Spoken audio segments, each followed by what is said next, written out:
আম্মাজান আয়েশা সিদ্দিকা রাদিয়াল্লাহু তাআলা আনহা একদিন নবীর কদম মোবারকের পাশে বসা, হঠাৎ করে দয়ার নবীজির প্রিয় জামাতা হযরতে আলী তিনি নবীজির কাছে আসতেছিলেন। আম্মাজান আয়েশা সিদ্দিকা রাদিয়াল্লাহু তাআলা আনহা বলতেছেন, নবীজি আমাকে লক্ষ্য করে বললেন, ইয়া আয়েশা তু ইন্নী আলিয়াল সাইয়্যিদুল আরব। সুবহানাল্লাহ বলবেন।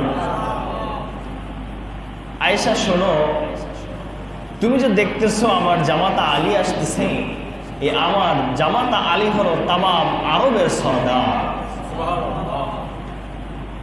আম্মাজান আয়েশা সিদ্দিকা রাদিয়াল্লাহু তাআলা আনহা আদবের সাথে রাসূল পাক সাল্লাল্লাহু আলাইহি ওয়াসাল্লামকে প্রশ্ন করলেন, ইয়া রাসূলুল্লাহ ইয়া হাবিবাল্লাহ আলাস্তা সাইয়্যিদুল আরব, তাহলে আপনি কি আরবের সরদার নন? সুবহানাল্লাহ বলুন। প্রশ্ন করে ফেলছেন, ইয়া রাসূলুল্লাহ তাহলে আপনি কি আরবের সরদার নন? আম্মাজান আয়েশা সিদ্দিকা রাদিয়াল্লাহু তাআলা আনহা বলতেছেন, আমার নবীজি আমার কাছে কেমন শুনুন,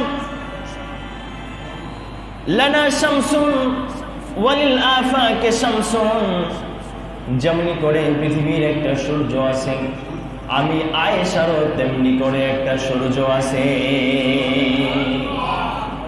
তবে দুনিয়ার মানুষ শুনে রাখো, ওয়াশামসি খায়রুম মিন শামসিস সামাই, এই দুনিয়ার যেমন করে একটা সূর্য আছে, আমার তেমন একটা সূর্য আছে, তবে দুনিয়ার সূর্যের চাইতে আমি আয়েশার সূর্যটা বড় দামি।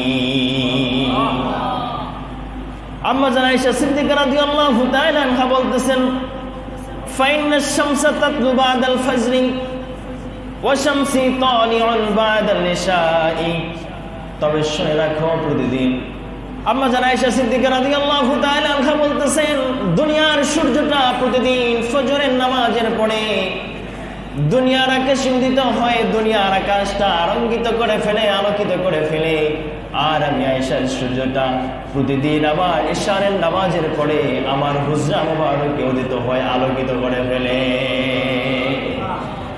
এত ভালোবাসতেন নবীকে, সহ্য করতে পারলেন না, প্রশ্ন করে ফেললেন, আলাস্তা সাইয়্যিদুল আরব, ইয়া রাসূলুল্লাহ ইয়া হাবিবাল্লাহ, তাহলে আপনি কি আরবের সরদার নন? আপনি বললেন, ইন্নী আলিয়ান সাইয়্যিদুল আরব, আমার জামাতা আলী তামাম আরবের সরদার, তাহলে আপনি কি আরবের সরদার নয়? রাসূল আবার বললেন, আয়েশা তোমার জানতে মনে চায়, প্রশ্ন জেগেছে, তাহলে শোনো, ইন্নী আলিয়ান সাইয়্যিদুল আরব ওয়া আনা সাইয়্যিদু ওয়ালদে আদম, আমার জামাতা আলী তামাম আরবের সরদার, আর শুনে রাখো আমি মুহাম্মদ রাসূলুল্লাহ তামাম বনি আদমের সরদার।